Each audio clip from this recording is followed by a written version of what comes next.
अस्सलामुअलैकुम, मैं हूं आपका मेज़बान रायदानी शैली खरल। उम्मीद है आप खैरियत से होंगे। अल्लाह ताला हम सबको अपनी पनाह में रखे और ये कारवां ऐसे ही चलता रहे। आज का जो ये हमारा सिलसिला है वो कुछ यूं है कि हमारे एक बहुत अच्छे रकीब हैं, उनकी फरमाइश थी कि हम उनके लिए कुछ पंजाबी के अशआर पेश करें। तो आज हमने थोड़ी सी काविश की है जिसमें हमने मुनीर नियाज़ी की एक गज़ल को पेश किया है। तो मुलाज़ा कीजिए।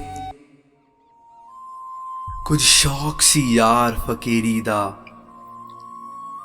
कुछ इश्क ने दर दर रोल दिता।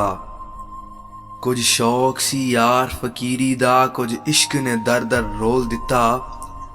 कुछ सज्जन कसर न छोड़ी सी, कुछ जहर रकीबां घोल दिता। कुछ हिजर फिराक दा रंग चढ़िया, कुछ दर्द माही अनमोल दिता।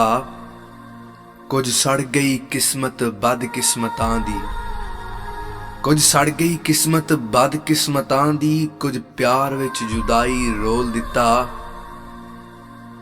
कुछ उंज भी रावां औखियां सन, कुछ उंज भी रावां औखियां सन। कुछ गल विच गमां दा तौक भी सी।